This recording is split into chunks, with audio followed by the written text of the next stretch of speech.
je peux mettre Ça y les est. Mekorot, je vois. Normalement, tu es Il déjà n'y a pas de co-animateur, problème. donc tu as la possibilité D'accord. de le faire. Voilà. Attends, juste, j'ai un problème avec ça.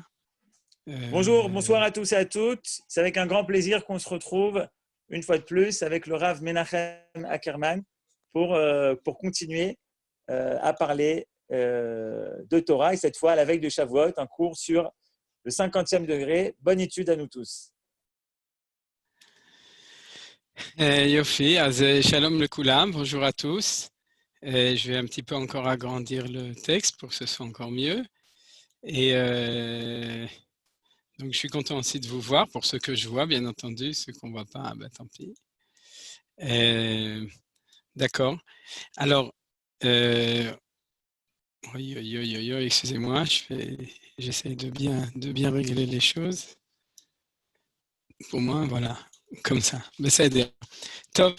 Alors, shalom le kulam. Bonjour à tous, comme on a déjà dit tout à l'heure. Et on va commencer à étudier. Bien entendu, on se trouve à 3 jours de Shavuot. Bezrat Hashem, Yom Hamishi commence jeudi soir. C'est la fête de Shavuot. N'oubliez pas de faire Eruv Tafshilin, puisque cette année, ça tombe Erev Shabbat, ça tombe la veille de Shabbat. Et si on veut pouvoir cuisiner pendant le Chag pour Shabbat, donc il faut faire Eruv Tafshilin. Donc je vous rappelle, pour ceux qui ont des questions comment on le fait, vous pouvez vous adresser à votre Rav habituel. Sinon, vous pouvez aussi m'appeler. Je vous expliquerai ou je vous aiderai à expliquer comment est-ce qu'on le fait. Alors, on va commencer. Le sujet d'aujourd'hui, comme vous avez vu, c'est, j'ai bien entendu, les Mekorot sont en ivrite, c'est le secret c'est un Sod HaChamishim, ce qu'on appelait le Sod HaChamishim, et en plus, vous voyez dans le titre, c'est Itkalelut. Et c'est en fait, c'est ce mot-là. Menachem, tu vois? Je vois que tu regardes comme ça. Oui, c'est On voit bon? très bien. Ok, d'accord, Bessader. Alors donc, dans le premier mot, c'est le mot essentiel qu'on va expliquer aujourd'hui, la notion de Hitkalelut. Et grâce à ça, on va pouvoir comprendre un petit peu et rétroactivement pas mal d'enseignements qu'on a fait sur Surata Omer, entre autres le cours de Manitou qu'on avait étudié. Disons que Manitou s'est basé sur ces idées, mais il les a traduits dans certains concepts importants. Et on va en plus comprendre sûrement, on va avoir une meilleure compréhension de cette fête de Shavuot. Alors d'ailleurs, je vais commencer par une question hyper classique, mais qui est sûrement très importante. C'est le fait que la fête s'appelle Shavuot dans la Torah. Ce n'est pas nous qui avons inventé ce nom. Quand on fait la tfila, on dit Chag HaShavuot Hazeh, Zman Matan Toratenu. C'est-à-dire qu'on dit dans la tfila, ce que les Anshe Knesset Agdola ont institué, quand ils ont institué le Nusach de la tefila, on affirme que cette fête de Shavuot, Chag HaShavuot Hazeh, cette fête de Shavuot, c'est Zman Matan Toratenu, c'est le temps du don de la Torah. Et en fait, a priori, c'est deux choses différentes. Je ne me souviens plus exactement qui avait posé je crois que c'était Yosef qui avait demandé la semaine dernière sur le fait que le don de la Torah dans l'année de la sortie d'Égypte, c'est Yosef, c'est exact? Est-ce que c'est Yosef? Yosef, je ne te vois pas, mais dis-nous si c'est exact. En tout cas, le fait que Oui, c'est moi. Oui, c'était toi. Il a fait Meod. Alors, Bezrat Hashem, j'espère qu'on répondra aussi à ta question la semaine dernière de manière plus précise. Mais en tout cas, le jour du Matan Torah n'était pas le 50e jour, d'après, ou en tout cas, n'était pas le Vav Sivan. C'était peut-être le 50e jour, mais c'était pas, non, d'ailleurs, c'était pas sans doute, c'était pas le 6 Sivan, le jour où on fait la fête de Shavuot. Donc, a priori, on pourrait supposer qu'il y a dichotomie, c'est-à-dire il y a deux choses. D'un côté, le temps de la Torah, et d'un autre côté, cette mitzvah du conte de l'Omer, qui vient, qui est ce qu'on appelle la fête de Shavuot, et à ce moment-là, on arriverait à des conclusions comme le fait que le cinquantenaire, ce 50e jour, c'est plutôt la fête des Bikurim, c'est lié avec les sacrifices, le sacrifice du Homer, le deuxième jour de Pessah, le sacrifice Korban Bikurim, qui était le jour de Shavuot, c'est-à-dire on aurait tendance à séparer le côté Matan Torah sorti d'Égypte et d'un autre côté, le côté agricole et le côté Beth Amikdash qui vont ensemble. C'est-à-dire, on pourrait dire l'événement tel qu'il était vécu au moment du temple, qui était lié avec le temps agricole et en même temps avec le temps du Beth Amikdash, et d'un autre côté, notre notre mémoire à nous de tout temps, qui est celle de la sortie d'Égypte liée avec le don de la Torah. Mais en fait, comme je l'ai dit, puisque les Chachamim ont donné cette équation, Chag HaShavuot Hazeh Zman Matan Toratenu, c'est-à-dire ils ont bien affirmé que l'idée de Matan Torah et l'idée des Shavuot, de compter 7 semaines, sont liées ensemble. Et c'est ça le sujet de ce soir, c'est-à-dire comment comprendre le fait que ça s'appelle Shavuot, c'est-à-dire la conclusion de ces 7 semaines, est lié avec l'idée du Matan Torah. Vous comprenez? Est-ce que c'est pas un lien technique, c'est un lien bemahoud, bien que dans la Torah, chez Birtav, dans la Torah écrite, on nous a pas signalé à côté du mot Shavuot dans ce passage qui n'est pas marqué, par exemple, vous voyez dans Dvarim, Shiva Shavuot ispor lach, machel cheremesh vakama tachel ispor Shiva Shavuot, vasita chag Shavuot lachem elokecha. Il n'y a pas marqué Zman Matan Toratenu. C'est-à-dire que c'est pas, la Torah n'a pas marqué clairement. Elle a raconté l'histoire du Matan Torah. Elle a d'un autre côté, elle nous a donné la mitzvah ou la fête de Shavuot, mais il n'y a aucun endroit où les deux choses sont précisées. C'est nous, dans la tradition orale, qui connaissons la clé du lien entre le fait que ça s'appelle Shavuot, les semaines, et le fait que c'est lié avec Zman Matan Toratenu, le fait que c'est la Torah. Voilà, ça c'est la question, on a déjà donné une affirmation, une réponse. Comment est-ce qu'on va réussir à joindre les deux bouts, c'est-à-dire que de joindre cette idée des 7 semaines et l'idée générale du Matan Torah, du don de la Torah ce jour-là. Alors pour cela, c'est marqué dans le titre, c'est le Sod HaChamishim, c'est le secret des 50, qui est lié avec cette idée que nous appelons la Hitkalelut. Alors je vais déjà traduire le mot la Hitkalelut. Hitkalelut, ça vient du mot kol. Kol, c'est tout ensemble. Kol, c'est le fait de tout réunir ensemble. L'Achlil, klal, c'est un principe, mais ce n'est pas tellement un principe. L'Achlil, c'est englober tout ensemble. Kolel, ça veut dire inclure. Vous savez d'ailleurs le mot inclure en français, on voit qu'il y a les mêmes lettres, il y a le mot kol à l'intérieur. Il y a un resh à la fin, je ne sais pas pourquoi. En français, ils ont mis un resh à la fin. Kolar, c'est ce qu'on met au cou, la corde au cou. Mais en tout cas, il y a les lettres kaf lamed aussi dans le mot inclus en français d'ailleurs. Le resh, il vient en trop puisqu'on dit aussi inclus ou c'est vraiment le mot kol. Alors c'est ça qu'on va étudier aujourd'hui. C'est un thème que j'ai enseigné déjà plusieurs fois, mais chaque fois, il y a des choses nouvelles, Bezrat Hashem, qui sont dites. Alors regardez, tout d'abord, on va lire le premier verset qui parle de Sfirat HaOmer, et dans le deuxième, c'est-à-dire celui qui est dans Vaikra, celui qu'on connaît parce qu'on le chante tous les soirs. Et ensuite, on va lire aussi celui de Dvarim. Dans celui de Vaikra, Usfartem Lachem, Shabbat, donc vous compterez à partir du lendemain du Shabbat, Miyom Aviachem et Omer Atnufa, depuis le jour où vous avez amené votre gerbe, donc la Minchat Omer, c'est-à-dire l'offrande du Omer qui est ce jour-là, Sheva, Shabbatot, Temimot Yena, donc vous aurez 7 semaines entières. Temimot, vous savez, Torah Hashem Temima, d'ailleurs, il y a fait qu'on voit un lien entre le fait que la Torah, on en parlera, elle s'appelle Torah Hashem, la Torah de Hashem, elle est Temima, elle est entière, et le fait qu'ici on a 7 semaines entières. On retrouve. Pardon, c'est pas cette semaine, c'est marqué Shabbatot, et c'est la dracha voilà. qui dit Shavuot. Oui, d'accord. Alors justement, c'est bien. Justement, disons que c'est pour ça que c'est bien de lire aussi le passouk qui est dans Dvarim, parce que le passouk qui est dans Dvarim, on sait que c'est Mishneh Torah, donc c'est une répétition. Là où il y a marqué clairement, Shiva Shavuot ispor lach. C'est-à-dire tu dois compter 7 semaines. Là, c'est marqué clairement. Me'achel chermesh bakama. De nouveau, ça ressemble en parallèle avec le fait du jour où tu amènes le Homer, et traduction du moment où tu commences à mettre ta fossile sur Bakama, sur les blés qui sont je ne sais pas comment on traduit Bakama, c'est-à-dire quand les blés ils sont prêts à être coupés. Kama, ils sont debout, c'est-à-dire ils sont déjà secs et debout. À partir du moment où tu commences à mettre ta fossile dessus, c'est bien entendu, c'est le moment, puisqu'avant il y a un Issur Hadash, c'est le moment où on amène le Homer. Tachel l'ispor, tu seras à compter Shiva Shavuot, 7 Shavuot. Alors c'est ce qui nous permet de comprendre que Shabbat, ça veut dire ici, c'est des Shavuot. Shiva Shabbatot, c'est pas 7 semaines, mais c'est pas 7 Shabbatot, un samedi, mais c'est 7 semaines. Vous regarderez, Avraham, tu regarderas par exemple dans le Ibn Ezra ou dans le Ramban, etc., dans tous les commentaires qui s'occupent de cette question-là, parce qu'en effet, puisque le premier Mochorat Shabbat, ce premier Shabbat, ça semble être un jour, et nos sages nous disent que c'est un jour de fête, donc Shabbatot, ça semble être des jours de fête, mais en fait, la plupart des commentaires, regardez le Nachmanide, expliquent qu'ici on parle Shabbatot, on parle de semaines. La référence claire de ça, il y en a plusieurs. Tout d'abord, le parallèle avec le mot ici, qui est utilisé dans Dvarim, qui est Shavuot. Et à part ça, le fait que dans la Torah, quand on dit Shabbat, ça peut être une semaine entière ou une série de 7 jours.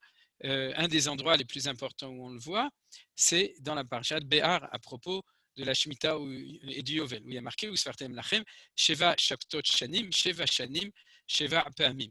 Donc, Shabtot Shanim, c'est une série de 7 Shabtot Shanim, c'est une série de 7 ans. C'est-à-dire le mot Shabbat, c'est pas seulement Shabbat la 7e année, mais c'est toute la série des 7 ans. C'est-à-dire, et ça, c'est marqué clairement là-bas et dans d'autres endroits, donc c'est pour ça que c'est comme ça qu'on le lit. Maintenant, pour entrer dans des considérations, justement, c'est bien, des considérations de Pshat, tout d'abord. Vous savez que, à propos de Tmimot, de ce mot-là, c'est à partir de là que s'est développée toute la discussion entre les Rishonim sur le fait de savoir, est-ce que si on a oublié une journée dans le compte de l'Omer, est-ce qu'on a le droit de continuer à faire la bracha après, ou c'est-à-dire est-ce qu'on a perdu la mitzvah de compter l'Omer, ou est-ce qu'on n'a pas perdu la mitzvah de compter l'Omer si on a raté une fois? Vous savez, c'est le coup du gâteau au fromage du soir de Shavuot, pour ceux qui mangeraient la vie le soir de Shavuot, vous connaissez ça. Mais pourquoi est-ce que c'est lié à ça? Je vous explique en vitesse. C'est une marloquette entre le Baal Halachot Gedolot, qui est un Gaon, qui est de l'époque des Géonim, donc pour vous situer, il y a environ 1300 ans, c'est il y a longtemps, et les Tosafistes, les Tosafot, qui sont tout jeunes, puisque ça fait que 1000 ans ou 800 ans qu'ils étaient en discussion avec. Donc, la marloquette entre le Baal Halachot Gedolot et le Baal Halachot Gedolot et entre le Baal Halachot Gedolot et le Tosfot. Je vous explique cette marloquette, bien qu'on est déjà presque à la fin, parce que c'est grâce à ça qu'on va mieux comprendre le développement d'aujourd'hui. C'est leur discussion est de savoir, est-ce que le fait de dire que ça doit être entier est lié avec chaque jour de la Sphira, c'est-à-dire vous devez compter 49 jours, et c'est-à-dire c'est une mitzvah pour chaque jour en lui-même, ou pour les 7 semaines en entier. C'est-à-dire, est-ce que la mitzvah, c'est de compter 49 fois et chaque jour c'est une mitzvah, ou est-ce que la mitzvah c'est de compter 49 jours et c'est une mitzvah tout en entier? Donc ça, en fin de compte, c'est une question grammaticale. Est-ce que le mot temimot se rapporte à l'ensemble des 7 semaines, ou est-ce que le mot temimot se rapporte à chaque jour bifnei atzmo? D'après le Baal Halachot Gedolot, tel que le Bet Yosef, Rabbi Yosef Karo l'a dit, il se rapporte à chaque jour en lui-même. Donc, si on a raté un jour, on a en fin de compte, non, je m'excuse, c'est le contraire. D'après le Baal Halachot Gedolot, la mitzvah, elle se ramène, j'ai inversé les deux déotes, les deux opinions, elle se ramène à l'ensemble des 49 jours, des 7 semaines. C'est-à-dire que si jamais il n'y a pas une entité, une tmimout, on n'a pas compté les 49 jours tous, on a perdu, même si on a oublié une journée, on a perdu la mitzvah, puisque la mitzvah, ça doit être il y a marqué le mot tmimot, c'est-à-dire ça doit être entier, et donc, d'après lui, on ne peut plus le faire, et comme on tient compte de son opinion, on le fait parce que l'opinion contraire dit on a continué à faire la mitzvah, mais on ne fait plus la bracha parce qu'on a un doute à propos de est-ce qu'on fait la mitzvah ou non. C'est en 2 mots. Par contre, donc l'opinion des Tosafistes, de Tosfot, c'est que la mitzvah, elle est chaque jour en lui-même. C'est-à-dire quand on nous dit tmimot, c'est que chaque jour des 49 jours doit être compté en lui-même comme une mitzvah. Donc si on a raté une journée, c'est pas grave, le lendemain, on a une nouvelle mitzvah, donc on peut continuer à faire la bracha. Comme il y a une discussion entre les deux, alors on continue parce qu'on se base sur l'opinion du Tosfot pour dire qu'on continue à faire la mitzvah. On lui fait confiance. D'ailleurs, la plupart des Rishonim expliquent comme Tosfot, donc il faut être convaincu qu'on n'a pas raté la mitzvah. C'est peut-être un peu tard, à 3 jours de Shavuot, de vous encourager, mais en tout cas, c'est comme ça. Mais comme on pense que peut-être que le Baal Hachot Gdolot a raison, mais vu que cette marloquette n'a pas été complètement résolue, alors on arrête de faire la bracha. Mais on continue à compter pour la mitzvah, on écoute du Hazan ou de quelqu'un d'autre qui fait la bracha, sinon on le compte sans bracha. Vous connaissez cette marloquette. Pour revenir, tout ça, c'est lié avec ce mot. C'est-à-dire le mot central, c'est le mot temimot, qui est marqué dans la Torah, qui n'est d'ailleurs pas marqué dans Dvarim. Dans Dvarim, on nous parle de Shiva Shavuot Isporlach, mais on ne nous dit pas Shavuot Temimot. Mais cette question, c'est qu'est-ce que Hachem voulait nous enseigner quand il a dit Temimot? Alors, en fait, le scoop que je veux vous dire aujourd'hui, au niveau du Pshat, c'est que le Pshat de la Torah, c'est ni l'opinion du Baal Hachot Gdolot, ni du Tosfot. Ce que je veux vous dire, c'est que le Pshat, c'est ce que la Kabbalah va expliquer. Et la Kabbalah, elle l'explique de manière différente, et vous allez voir pourquoi c'est le Pshat. C'est qu'est-ce qui doit être tamim, entier. Quand on dit tamim, c'est entier. C'est-à-dire, tamim, ce n'est pas quelqu'un qui est simple, vous savez, le tam, mais temima, ça veut dire quelque chose qui est entier, qui est harmonieux, qui est complet. Qu'est-ce qui doit être entier? Chacune des semaines. C'est-à-dire, Sheva, vous devez compter 7 semaines, et chaque semaine doit être temima. Vous voyez que c'est le Pshat. C'est-à-dire que c'est vrai qu'on peut dire que les Sheva Shabbatot en tout doivent être mimot, mais le Pshat c'est Sheva, 2 points, quoi? Je vais rajouter les 2 points, 2 points, Shabbatot mimot. C'est-à-dire que chacune des Shabbatot des semaines doit être entière. C'est ni les 49 jours, c'est-à-dire le cycle complet, c'est ni chaque jour en lui-même, c'est chaque semaine qui doit être complète. Et vous verrez que c'est en fin de compte le sens des choses, puisque dans Dvarim, pour reprendre, la mitzvah, c'est pas de compter des jours, c'est pas de compter 49 jours, la mitzvah, c'est de compter 7 semaines. Shiva, Shavuot, Tisporlach. Vous voyez, bien entendu, il n'y a pas de contradiction entre les psukim de Vaïkra et les psukim de Dvarim. Il y a complémentarité. Mais la Torah nous dit, tu compteras 7 semaines.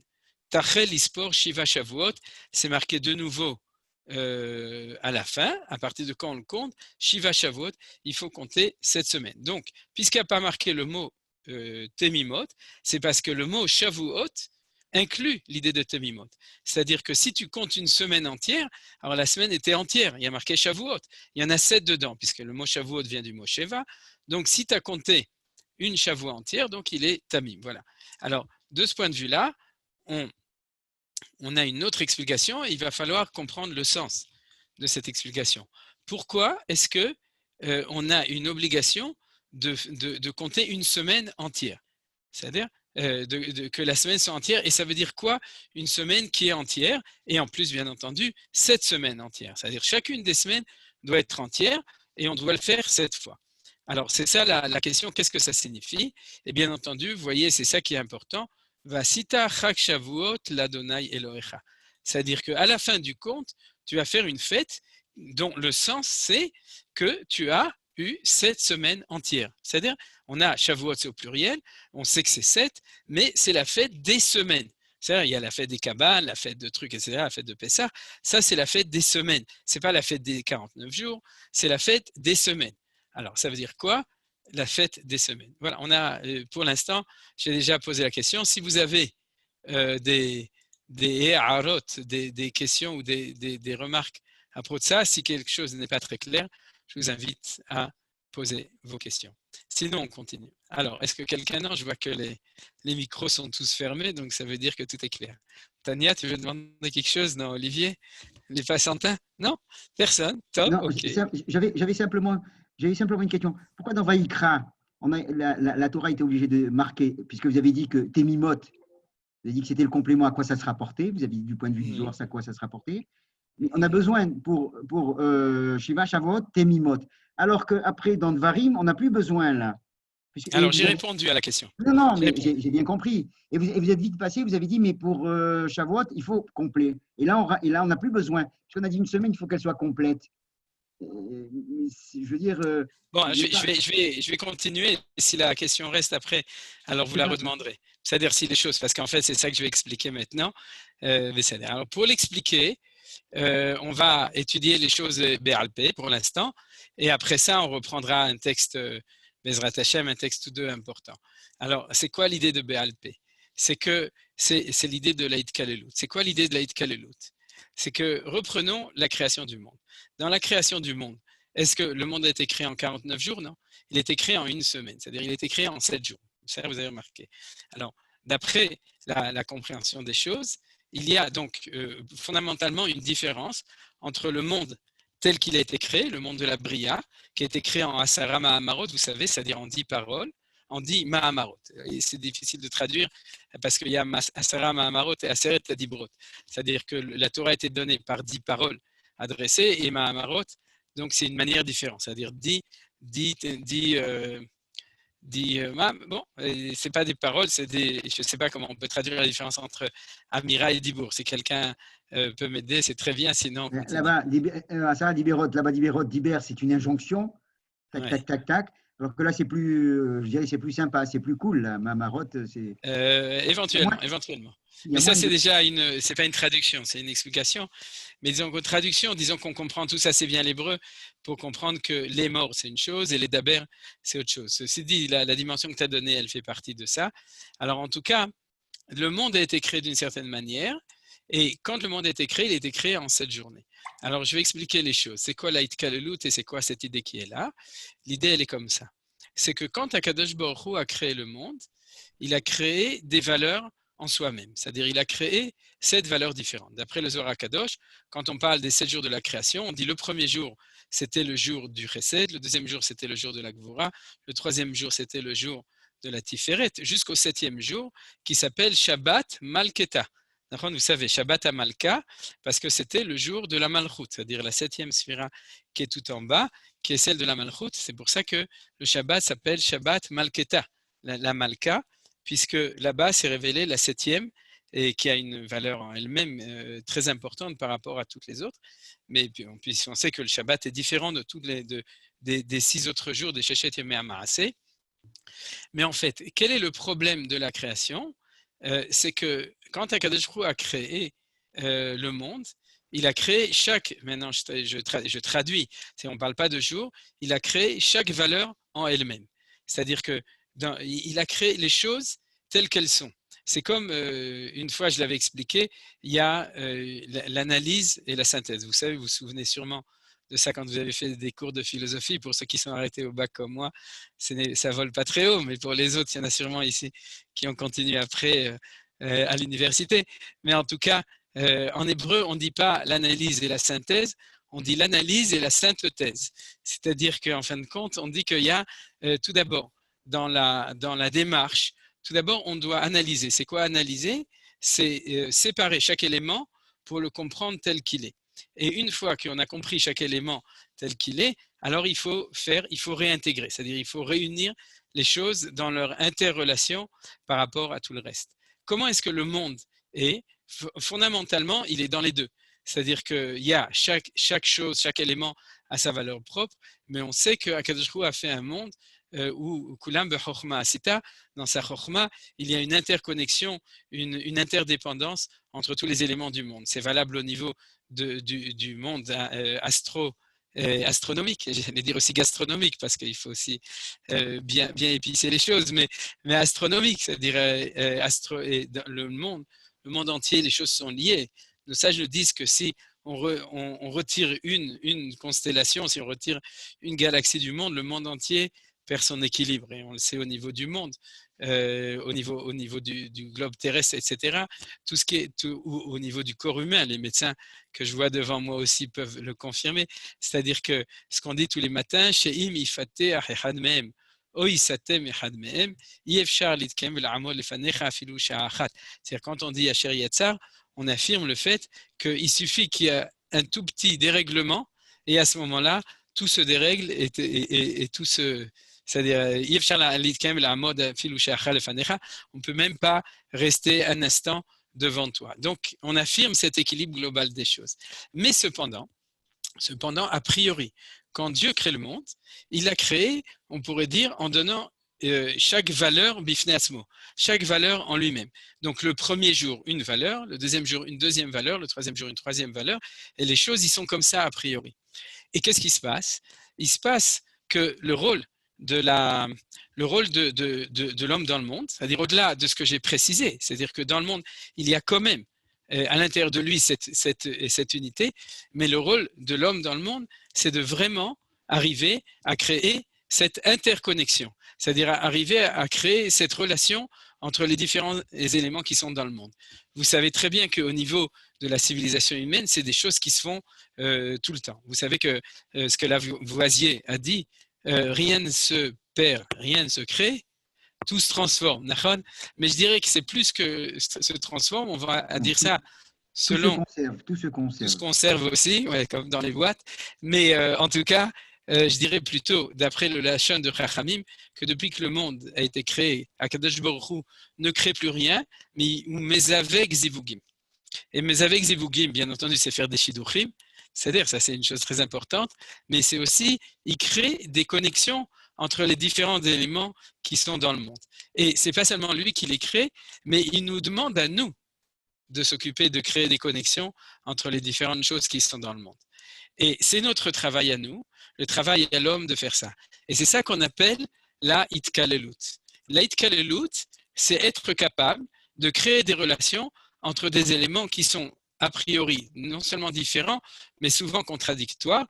Et là, quand je dis ces mots différents et contradictoires, pour ceux qui ont l'habitude dans l'enseignement de Manitou, et en particulier et de la Kabbalah en général, vous comprenez que ces éléments contradictoires, c'est toutes les valeurs qu'il y a dans le monde qui se révèlent de manière différente et souvent contradictoire, et que notre rôle, ainsi que le rôle de Akadosh Baruch Hu, mais on est ses associés, c'est d'arriver à réaliser des connexions entre ces contradictoires pour créer une unité entre eux. Vous avez compris, je cite toujours le même exemple au niveau de la Kabbalah, c'est Chesed Gvura Tiferet, parce que Manitou aussi, il citait toujours celui-là. Chez les Lubavitch, on cite un autre, c'est le même, c'est plus ou moins la même chose, c'est Chabad, c'est Chochma Bina Da'at, c'est-à-dire qu'on a Chochma d'un côté, Bina de l'autre côté, Da'at, c'est le chibour entre les deux, Vayeda Adam et Travail Ishto. C'est l'union entre un homme et une femme, c'est l'union entre Chochma et Bina, et ça s'appelle le Da'at. De même, il y a l'union entre le Chesed et la Gvura, c'est la Tiferet, c'est l'harmonie, c'est cet endroit où les choses, elles sont reliées.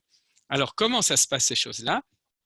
C'est que chacun, maintenant je vais parler pas au niveau des valeurs, au niveau des personnes, mais les valeurs ou les personnes, c'est différents éléments qui correspondent à la même idée.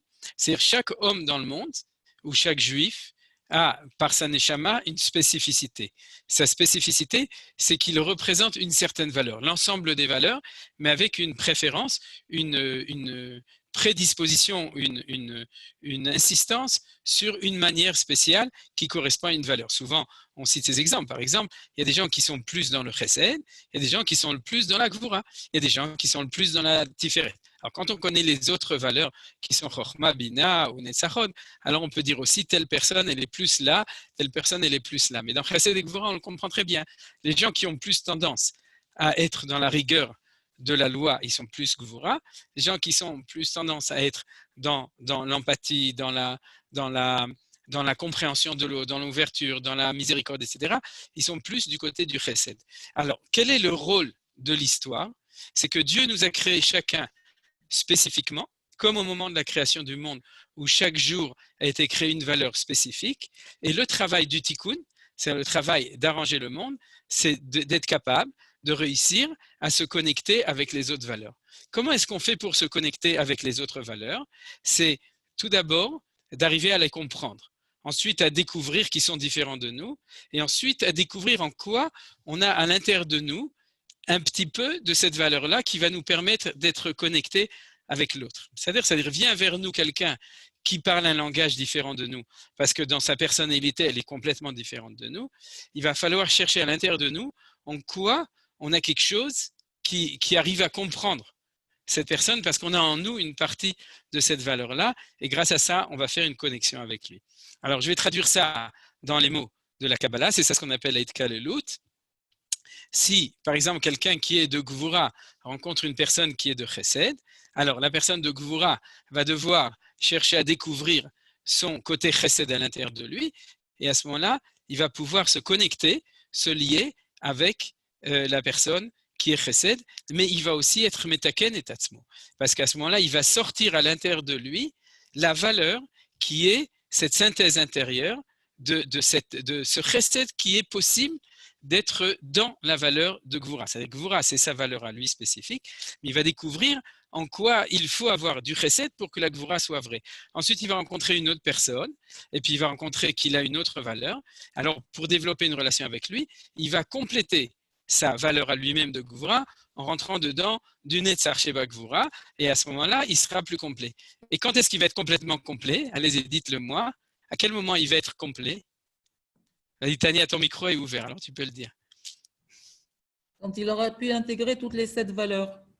Il a fait Chazakou Baruch, il a fait Karakavod. Exactement. C'est-à-dire qu'il y a tout un travail qui va être fait jusqu'au moment où il aura intégré les 7 valeurs. Et à ce moment-là, qu'est-ce qui sera Shalem? C'est lui qui va être Shalem. Parce que je dirais un gros mot. Au début de sa vie, dans son histoire, c'était un autiste.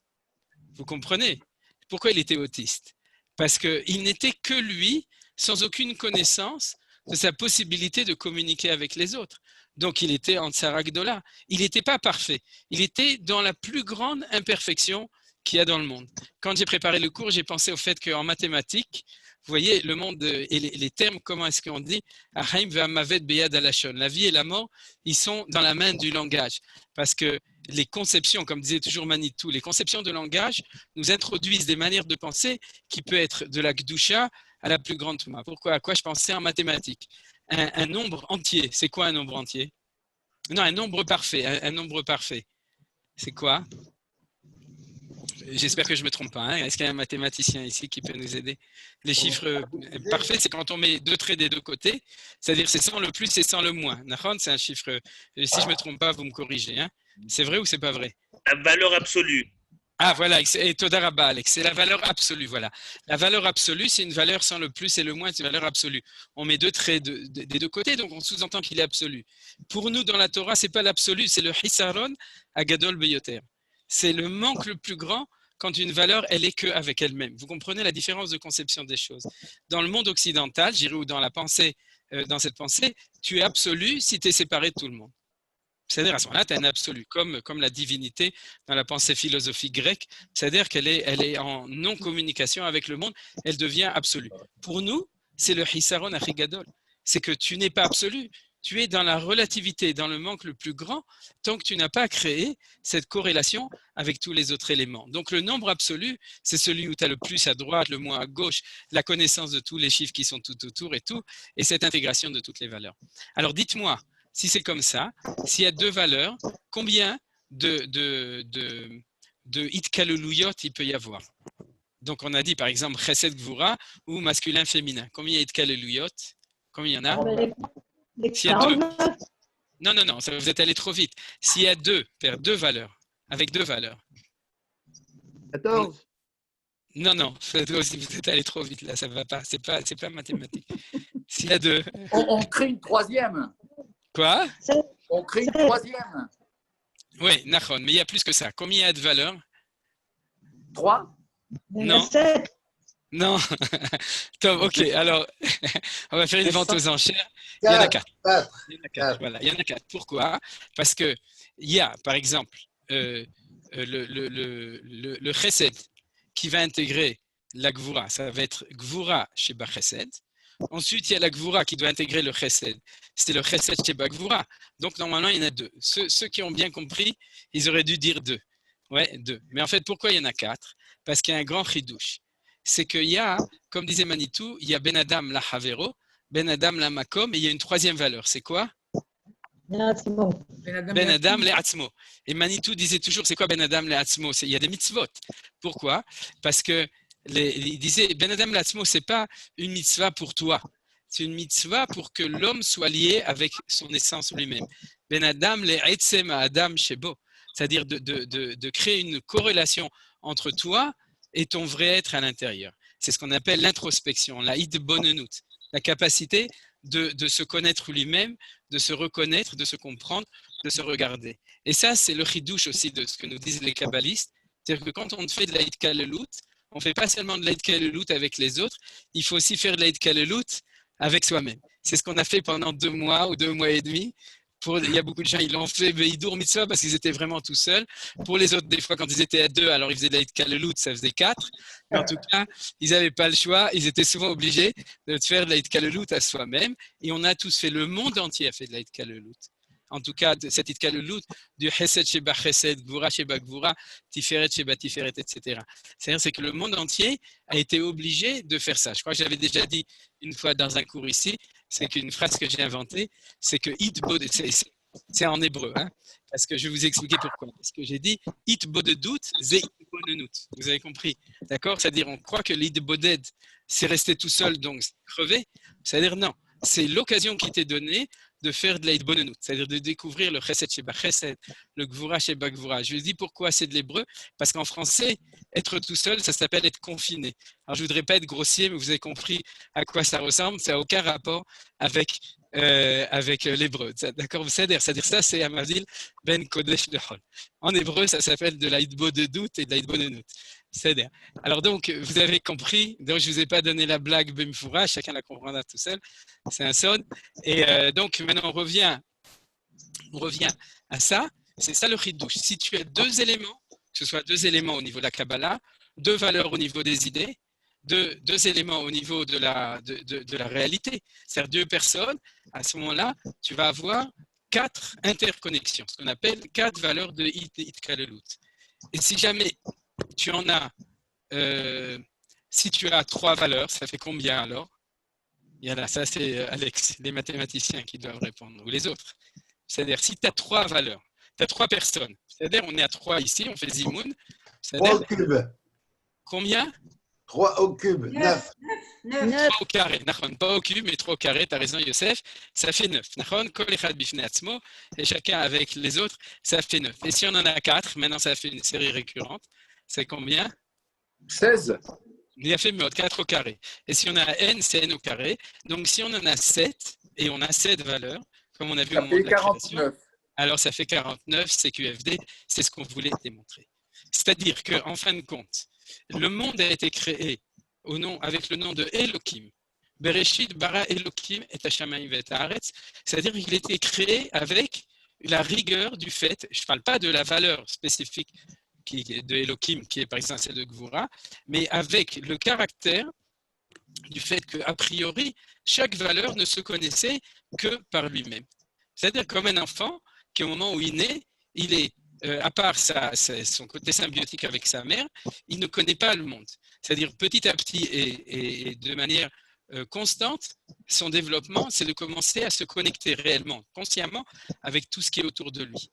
C'est-à-dire, mais au début, il vit de manière, justement, de manière complètement fermée dans un espèce de cocon, parce qu'il n'a pas encore la conscience de la relation avec autrui, avec le monde, etc. Et c'est tout l'apprentissage d'ailleurs de la vie, c'est d'être capable de créer des relations avec autrui, de respect, de connaissance, de compréhension, en fin de compte, de relations. C'est-à-dire d'être capable d'être bedvekut, c'est-à-dire de même s'attacher avec les autres. Alors, c'est ça qui s'est passé. Au moment de la création du monde, Bereshit bara Elohim, et ça crée un choc que les Chachamim appellent le tohu vavo, c'est-à-dire la rupture, la cassure du monde, c'est le fait que chaque valeur, elle est en lui-même.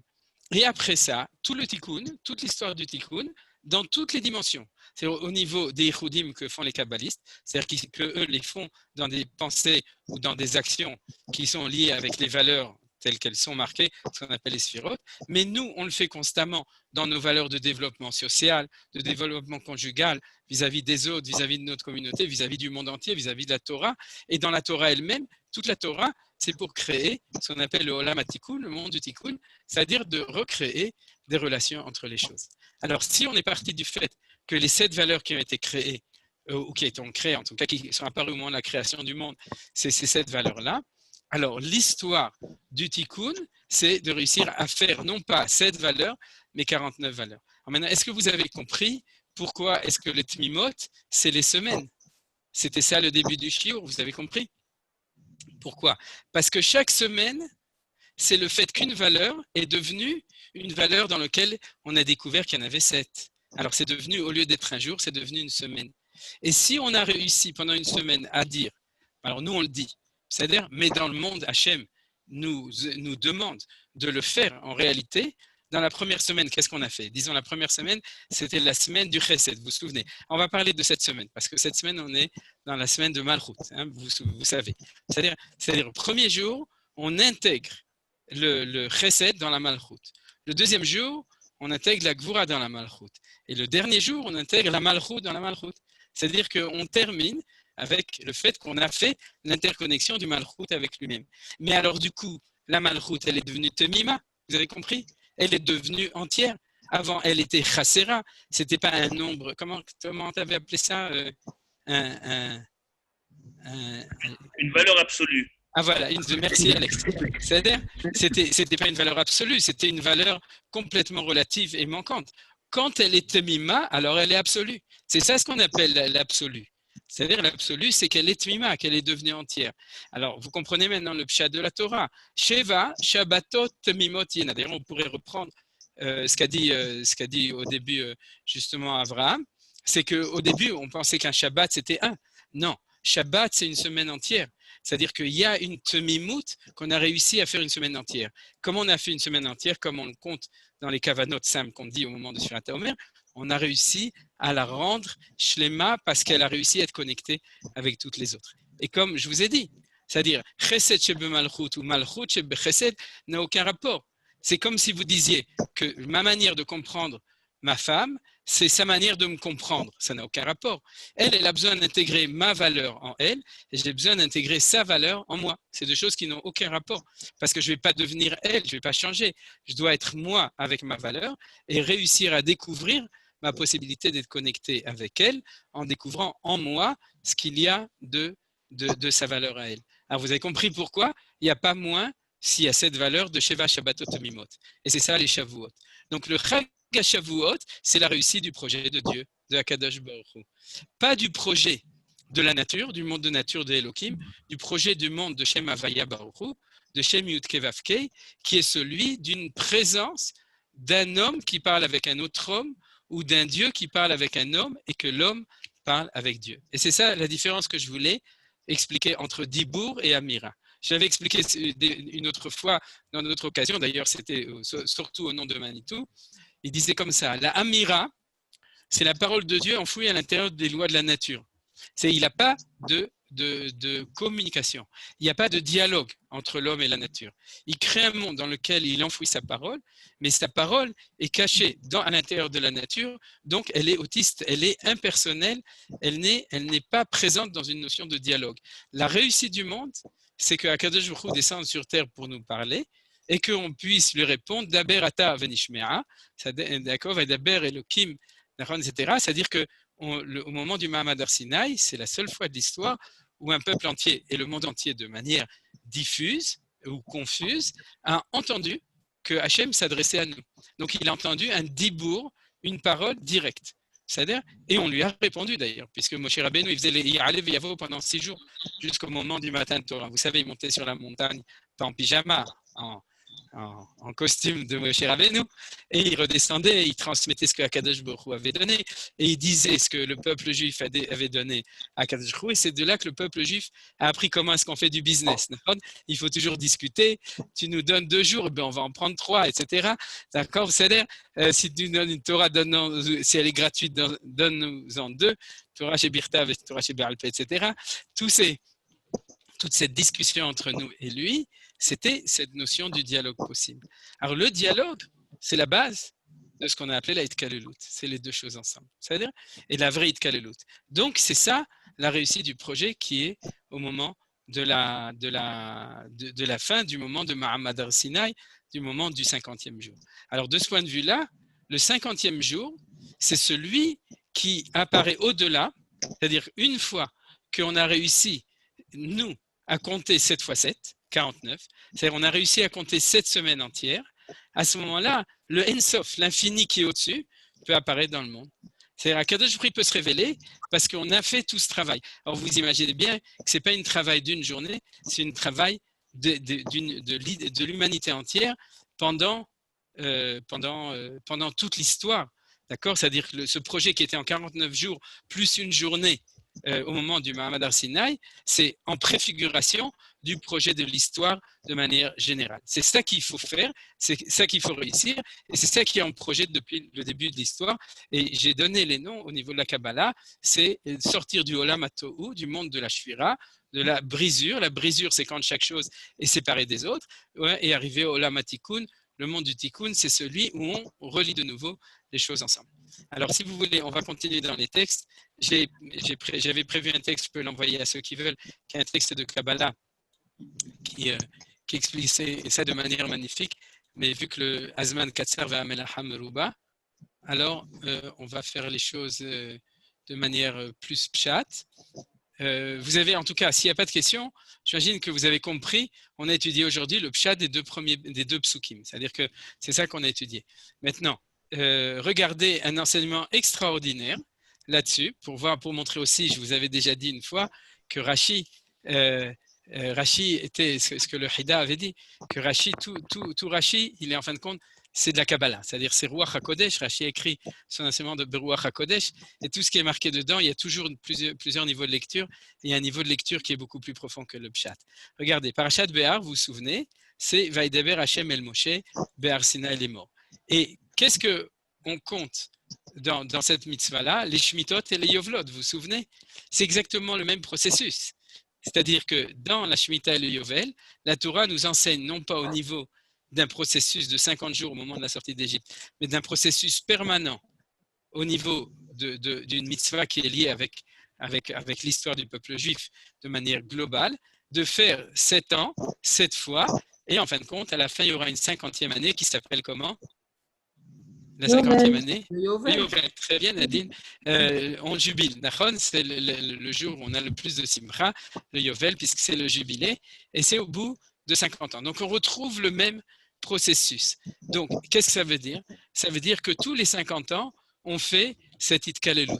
On fait la même chose au niveau de l'histoire réelle d'un peuple entier qui le réalise sur sa terre en faisant 7 Shmitot, et au bout de 7 Shmitot, on fait un Yovel. Le Gaon de Vilna, il va beaucoup plus loin parce qu'il nous dit que la halacha qui est marquée dans Masechet Menachot, que nous on fait, tel que la halacha a été fixée, parce qu'il y a des marlokot dessus dans le Shulchan Aruch, de savoir est-ce qu'on est vraiment obligé de compter Ayom, Shloshim, Chamisha Yom, la Omer, Shehem, Shisha Shavuot, Shlosha Yamim, j'ai n'importe quoi. C'est-à-dire qu'on doit compter les jours, et on doit compter les semaines, et on doit compter les jours des semaines, comme on le fait aujourd'hui. Et il nous dit d'où on l'apprend? On l'apprend d'une Xerashava avec le Yovel. Parce que dans le Yovel, c'est marqué clairement Usfartem lachem vesafarta lecha sheva shabtot shanim, sheva shanim, sheva pamim, va'elecha yeme sheva shabtot shanim, tesha varbaim shana. Et après ça, le Yovel, bien entendu, la 50e. Alors, je l'ai dit en vitesse pour nous dire que dans le Yovel, on nous dit clairement cette explication qu'on a toutes ces valeurs qui sont ensemble, et grâce à ça, on sait comment est-ce qu'on doit compter. Donc, on a une Xerashava claire qui nous montre la correspondance entre les. Alors, c'est quoi le principe? C'est de prendre les valeurs qui sont prates, qui sont en particulier, et de réussir à les intégrer, la sotte une itkalelut, l'iklolotam. Regardez ce qui a marqué dans Rashi. Il y a de l'écho. Alors, regardez ce que dit Rashi sur ce pasouk. Le pasouk qui nous dit, c'est le seul pasouk de toute la Torah où il n'y a pas marqué Vaidever Hashem El Moshe les morts, mais il y a marqué Daver Hashem El Moshe Behar Sinai les morts. C'est le seul endroit de toute la Torah, pour autant que je me souvienne, d'ailleurs c'est pour ça que Rashi le dit ici, où on nous dit que Dieu a dit il a donné une mitzvah, et cette mitzvah elle était Behar Sinai. Et c'est pour ça que la phrase célèbre Behar Sinai, Rashi amène les paroles de Chazal, Ma'inyan Shmita Etzel Har Sinai. Quel est le rapport entre la Shemitah et le Har Sinai? D'après ce qu'on a dit aujourd'hui, il n'y a même plus de questions, vous êtes d'accord? Puisque Har Sinai, c'était l'Eitkalelut des 50 jours depuis la sortie d'Égypte, et que la Shemitah, c'est l'Eitkalelut des 7 Shmitot pour arriver à Yovel, alors, en fin de compte, dans la question, il y a déjà la réponse. Ma'inyan Shemitah etzel Har Sinai, il faut, après avoir le cours, il faut être aveugle pour ne pas voir que ce n'est pas par hasard qu'Akadosh Baruch Hu a décidé de marquer le mot Har Sinai ici, parce qu'il nous a fait un clin d'œil. Il nous a dit, sache que si tu veux comprendre le Har Sinai, étudie le Yovel, et si tu veux comprendre le Yovel, étudie le Har Sinai.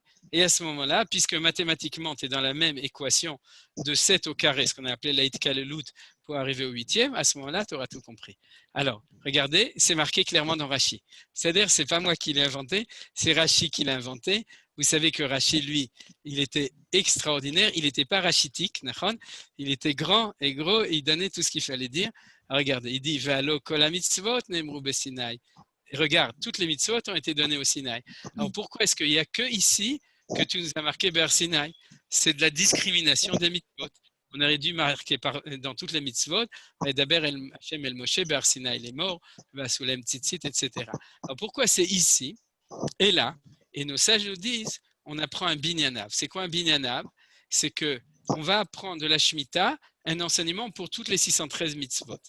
De même que dans la Shemitah, puis il y a un enseignement précis qu'on va voir tout de suite.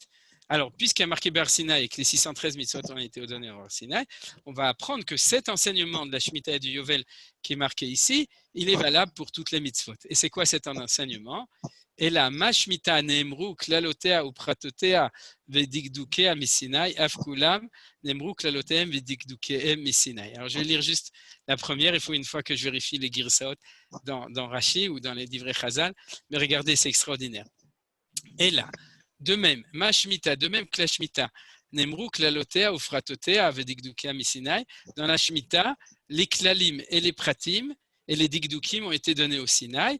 De même, toutes les mitzvot, les klalim et les digdukim ont été donnés au Sinaï. C'est-à-dire, c'est quoi l'enseignement du binyanav? D'accord? Qu'est-ce qu'on apprend du Har Sinaï comme enseignement fondateur pour toutes les mitzvot? C'est que dans toute mitzvah, tu as un klal et tu as un prat. C'est le sujet du cours d'aujourd'hui. D'accord? Comment est-ce que tu réussis à ne pas rester dans le prat et que tu réussis à faire de la hitkalelut, c'est réintégrer tous les pratim. Et c'est le secret de la Shemitah et du Yovel. C'est que tu as chaque année ta vie, un an et encore un an. Otshana ve Otshana, c'est une chanson israélienne. Nachon Galgal, Otshana, c'est-à-dire, et c'est pas du tout comme ça. C'est pas que les années passent, c'est-à-dire, c'est que les années s'additionnent et que tous les 7 ans, on a une hitkalelut d'une valeur entière. Et cette fois, on a la hitkalelut globale. Et puisqu'on est arrivé, alors le Yovel peut arriver. Le Yovel, c'est cette Géoula qui permet de tout ramener à une situation idéale qu'on appelle dans la Kabbalah le Olam Habina, le monde qui est au-dessus des 7, celui qui est au niveau du 8 et aussi de l'Ein Sof. Et ça, c'est le monde du Yovel. Donc, vous avez compris comment est-ce qu'on y arrive? Parce que dans le Shemitah ve Yovel, on a le principe de Klal ou Prat. Vous voyez que c'est marqué dans Rashi. Il faut juste savoir ouvrir ses yeux pour pouvoir lire Rashi comme il faut. Donc, on voit bien que Rashi, c'était un grand kabbaliste. Il nous enseignait un enseignement de Kabbalah. Alors, on va terminer le cours puisque il faut aller prier Mincha. N'est-ce pas, Yosef? Quelle heure il est chez toi, Yosef? Chaque fois, je me demande, une fois, je te demande. Midi et demi. Ah, midi et demi. Ah, bah, tu peux faire Mincha Gdola. Nous, on fait Mincha Ktana. Je croyais que c'était 7 heures du matin que tu priais honnête, mais c'est en tout cas, donc, on va terminer avec un très bel enseignement. C'est que c'est quoi le 50e jour? C'est le jour du mariage entre Akadosh Baruch Hu et nous. Regardez, c'est une Mishnah dans Masechet Ta'anit. Vechen omer tsena urena benot Tzion b'melech Shlomo ba'atara sheitra lo imo beyom hatunato u veyom simchat libo beyom hatunato ze matan Torah. U veyom simchat libo ze binyan bet hamikdash sheibane bimera biyamenu amen. La différence, c'est que le jour du mariage, c'est les kiddushin. Et le jour de la construction du Mishkan ou du Bet Hamikdash, c'est les Nisuim. Vous savez, c'est la Choupa, le Kiddushin. Ça, c'est la Choupa et ça, c'est les Kiddushim. Alors, bien entendu, ce n'est pas le sujet d'aujourd'hui, mais vous comprenez. Le jour du Matan Torah, c'est le jour où on a signé le contrat entre Akadosh Baruch Hu et nous. Le contrat, l'Aktuba, c'est la Torah. Les Areat Mekudeshet Li, c'est Kafal et marqué Gigit. Akadosh Baruch Hu nous a donné la Torah. Il nous a dit Areat Mekudeshet Li, Betorazo, Kedat Moshe Israël ou Beluchot Abrit. D'accord, il y avait 2 dans l'alliance pour être mariés ensemble.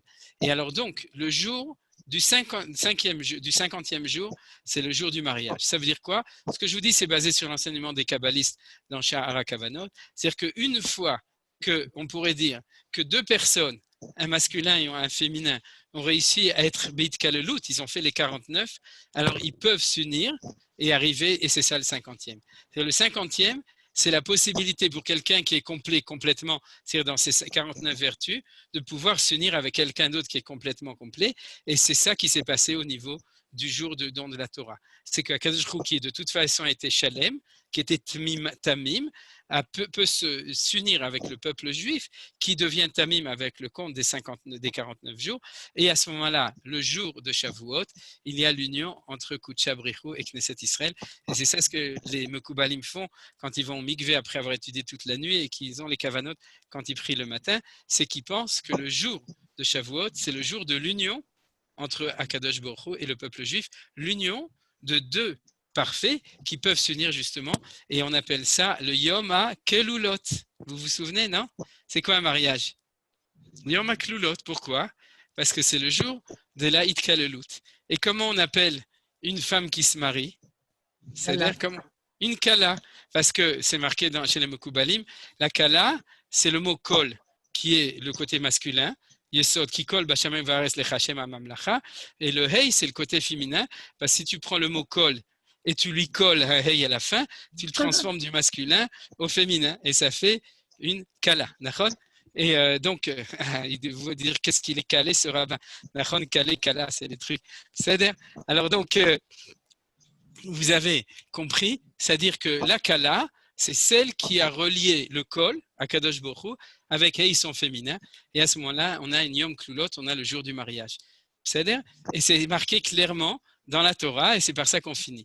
Vaïten el Moshe kechaloto ledaber ito ber Sinai shnei luchot edut luchot even ketuvim be'etzba Elohim. Vous voyez cette source, c'est que Hachem a donné à Moshe, quand il a fini de lui parler sur le mont Sinaï, deux luchot edut, c'est pas par hasard qu'il y en a deux, ça on le verra demain, Bezrat Hachem, je fais toujours la publicité, la suite au cours de demain, luchot even ketuvim be'etzba Elohim, ces deux tables qui sont celui de l'alliance entre Akadosh Baruch Hu et Knesset Israël, entre le Créateur et la créature de manière générale. Et qu'est-ce qu'il nous dit Rashi? Il nous dit quelque chose. Il y a marqué ici que Kal Auto. Ça veut dire quoi? Ça ne veut pas dire Kal Auto, c'est un truc pour louer des voitures, et ce n'est pas non plus le loto, c'est que Kal Auto, que Kalato Ktiv. Chasser, il n'y a pas de vav sur le mot Kal Auto, vous voyez? Il y a marqué le mot sans vav, ici au milieu, zut. Il nous embête là le truc. Il y a marqué que kalato. Il n'y a pas marqué que kaloto. C'est-à-dire, il y a marqué que kaloto, que kalato ktiv, chaser, shenim saro le Torah bematana, que kala lahatan. Parce que la Torah a été donnée au peuple juif comme en cadeau, comme une kala est donnée au khatan. Shelo yaya yachol ilmod kula bisman muad kaze, parce que Moshe n'aurait pas pu apprendre tout ça en si peu de temps. Donc, ça lui a été donné comme une kala à un khatan. Ou bien aussi, regardez, à propos du Mishkan, c'est-à-dire des Nisuim, Vaï Beyom Kalot Moshe Lakim et Mishkan, c'est dans la paracha de la semaine, vous vérifierez dans paracha, non, si c'est dans Nassau, Vaï Beyom Kalot Moshe, nous dit Rashi, Kalat Ktiv, Yom Akamat Mishkan, Ayu Israël Kekala, Anichneset la Choupa. La Choupa, c'est le deuxième stade. Alors, vous voyez, c'est tout ce qu'on a vu aujourd'hui. On a vu que Akadosh Baruch Hu nous a donné un cadeau extraordinaire, la possibilité d'être lié avec lui. Il nous a donné les clés de comment on fait ça par la Hit Kalelut pour pouvoir être une bonne Kala et ne pas être recalé à l'examen de Shavuot. Toda Rabba, ve shalom shalom. Vous avez compris, calé, recalé. Hein? Est-ce que oui, il y a du temps pour des questions? Il y a 2 minutes. J'ai pas compris. Je reviens. J'ai pas compris sur la notion de klal ou prat avec du Rashi sur la Shemitah. J'ai pas. Alors, j'explique. J'ai pas compris. Tout le processus de passer des 7 jours de la création aux 50 jours de la Torah, c'est de passer de prat à klal. Donc, c'est pas éliminer le prat, c'est qui là? Réintégrer le prat dans le klal. Non, mais le prat, c'est qui là? Le prat, c'est toi, c'est moi, oui, c'est non, ça je savais, ça, oui. etc. Voilà, c'est tout ça. Et comment j'intègre le klal après? Pour l'intégrer, il faudrait écouter dans le Rashi, dans les mots du Rashi. Ah, c'est marqué dans la Torah, puisque la Torah le dit Sheva Shanim Sheva Pamim, Vayu Yeme Sheva Shabbatot Hashanim, Teisha Varbaim Shana, et après ça, Yovel ou Kratem Dror, Bares Lechol Yoshua. C'est-à-dire à ce moment-là, il faut déjà étudier la paracha avec les commentaires. Ouais. Mais en fait, c'était le sujet du cours. C'est-à-dire, est-ce qu'il y a une autre question? Ok, bon, merci. Vesimcha. Razak. Elisheva? Non? C'est-à-dire Olivier? Quelqu'un d'autre? Non? C'est-à-dire, c'était clair? Beaucoup, c'est très intéressant. D'accord. Vraiment. Ah, Elisheva. Okay, oui. Non, Todaraba. non, Claire, c'est difficile parce que il y avait beaucoup de sodotes et c'est pas évident quand on a un esprit un peu cartésien. Bon, c'est tout. Hein, Voilà, Oui, c'est ça. Il y en a pour qui c'est leur tasse de thé et pour qui c'est leur sodo. Sodo, le secret de. Vous avez compris? Rav Ackerman, j'ai une question, mais qui fera l'objet peut-être d'un autre cours, hein, mais c'est D'accord. peut-être demain, vous pourriez répondre. C'est que malgré tout, encore une fois. Regarde, je te vois pas. Qui c'est qui est en train de parler? C'est Alex. Ah, ok, je te vois maintenant. Vas-y. C'est que la Torah ne parle malgré tout pas de Matan Torah. C'est les Chachamim qui ont mis cette tabac de Matan Torah. D'Afka, on ne mentionne jamais les Bikurim, tout ce qui est plus attrait à ce que la Torah en parle pour Shavuot du Chag Matan Torah. Et ça, bon, évidemment, c'est pas rapport. Mais voilà, je l'ouvre comme ça. D'accord. Alors, Alex, c'est très bien. Mais ce que je veux dire, c'est que comme ça, tout d'abord, j'ai perdu 1 heure à expliquer que le mot Shavuot, c'était égal Matan Torah. Donc, malgré tout, c'était ça le but du cours, comme tu as entendu au début.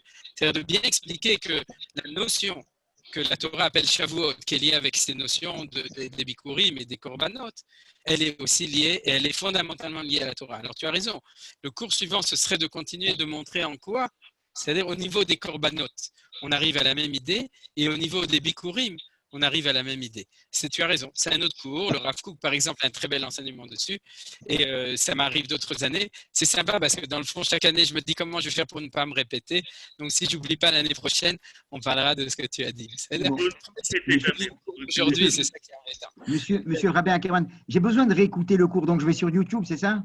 Voilà, exactement. J'ai besoin de réécouter certaines notions là. D'accord. Et maintenant, si Johan ne le met pas assez vite, en fait, je l'ai enregistré depuis la semaine dernière. J'ai découvert que je pouvais l'enregistrer. Alors, c'est une autre qualité, c'est pas de la même manière.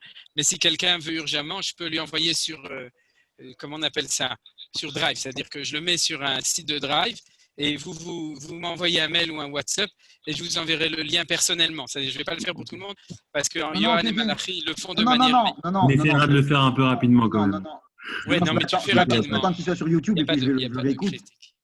Parce qu'il y a des notions que j'ai besoin de répéter là. J'ai besoin des notions que j'ai besoin de. Ça fait partie de la Torah à fort. Oui, mais non, là je vous ai écouté 100 fois, il me manque une fois, c'est pour ça. D'accord, ok, mais ça aide. Il a fait. Alors, Shalom le Koulam, si quelqu'un a une question. Madame, tu as dit tout à l'heure que être en relation, c'est être bedvekout. Oui. Non, j'ai pas dit ça. Tu as raison. Alors, c'est ce que j'ai compris. Non, mais tu as raison. C'est-à-dire que je dis le summum de la relation, c'est la dvekout. Mais tu ne peux pas être en dvekout avec tout le monde. C'est-à-dire, mais par exemple, la dvekout avec Akadosh Baruch Hu, c'est la base de toute la chassidoute. C'est-à-dire, il y a marqué Vedavak Beishto, Velo Beichet Ravero. C'est-à-dire que dans la dvekout, on ne peut pas. Mais dans la théorie, oui, c'est-à-dire dans la théorie, il faut arriver à quelque chose de fusionnel. Mais je dirais que c'est quelque chose, d'abord, il faut savoir, de connaître les limites, etc. Mais disons que la madriga Iliona de la Itkalelut, c'est la dvekout. C'est-à-dire, je pense que c'est comme ça qu'il faut comprendre les choses. Merci. C'est-à-dire, Bevakasha, bonjour à Arié. Encore quelqu'un? Zéo? Oui, encore moi, excuse-moi. Youssef Envaria. Toi, tu as tout ton temps, c'est pas comme nous. Bien sûr. Amira, c'est dire et Dibour, c'est parler. Vaïdomer Hashem, c'est Dieu a dit, Vaïdaber Hashem, Dieu a parlé. On a Bien fait, c'est très bien. C'est une bonne traduction. Parce que quand tu dis je dis quelque chose, tu ne t'adresses pas forcément à quelqu'un. Je dis et celui qui veut, il le prend. C'est-à-dire, alors que quand tu parles, tu t'adresses à quelqu'un. Ça, c'est la meilleure traduction de Dibour et de Amira. Todaraba. C'est-à-dire, et d'ailleurs, des Chaga, Vaïdaber Hashem el Moshe les morts. C'est-à-dire, Hashem, il parle de Dibour, mais pour qu'on puisse l'entendre, il faut que ce soit un peu atténué pour qu'on puisse aussi ne pas l'entendre si on ne veut pas l'entendre. C'est-à-dire, donc, c'est les morts.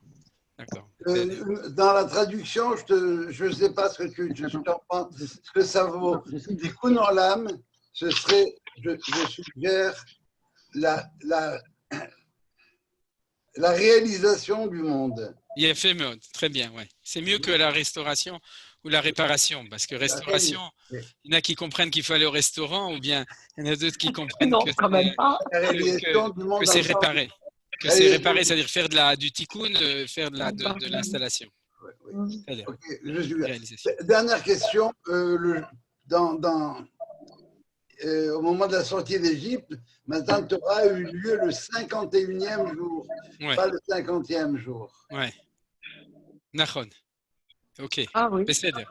La D'accord. question, la question reste. Oui, elle reste et sans rester parce qu'il y a un sod du lien entre le 6e et le 7e. Puis c'est parce que Moshe Rabbeinu aussi, c'est-à-dire Dieu, il voulait le faire le 50e, et c'est Moshe qui a rajouté un jour. Il a amoché le projet de divin. Tu as compris? C'est comme Moshe Dayan, il était amoché parce qu'il lui manquait un. Tov, alors, mais qui tourne? On en parlera demain. Si tu es là demain, Ah j'espère oui, absolument. Ah oui. Et toi, tu n'as pas mincha, tu as tout le temps. Je voudrais poser une question. D'accord. Je voudrais poser une question. Oui, Bevakasha, Dani, je ne sais pas qui vous êtes, mais. Comment intégrer votre cours? Comment l'intégrer? Ben, Oui. parce que ça, la Kalelou, c'est l'intégrer. Non, oui, d'accord, mais comment est-ce que je peux recevoir les liens ou Ah, alors ça Johan l'a dit au début. Vous rentrez ou bien dans YouTube ou bien sur Midrashet Yehuda ou sur Lilmod et vous trouverez tous les cours. Oui, mais par exemple, celui de demain, comment est-ce que je vais trouver celui de demain? Comment vous l'intégrer? Pour intégrer le groupe WhatsApp Lilmod. Vous recevez les liens. Et parlez avec Johan ou avec Malachi. Je vous envoie là sur le chat tout de suite le lien du groupe, comme ça. D'accord. Okay. Et puis la vérité, c'est que le lien de ce cours, c'est toujours le même. C'est 0,30 à la fin. Donc, de chaque semaine, c'est la même chose. Donc, si vous l'avez une fois, vous l'avez pour définitivement. Et c'est commencé toutes les semaines, le même jour, à la même heure? Plus ou moins à la même heure. D'habitude, c'est à 6 heures en ce moment pour qu'on ait le temps de ne pas arriver en retard à Mincha. Tov, az kol tuv, et à bientôt. C'est le lundi? D'accord. Lundi, mon cours, c'est lundi et mardi, mais il y a plein d'autres cours. Mettez-vous en contact avec Rivka, Bar Midreshet Yehuda, ou avec Johan par Lilmod. Envoyez le lien là tout de suite sur le chat. D'accord. Toda rabba Malachi, Litraot et Chag Sameach. Merci beaucoup. Merci. Demain, Bezrat Hashem. Bezrat Hashem. À demain.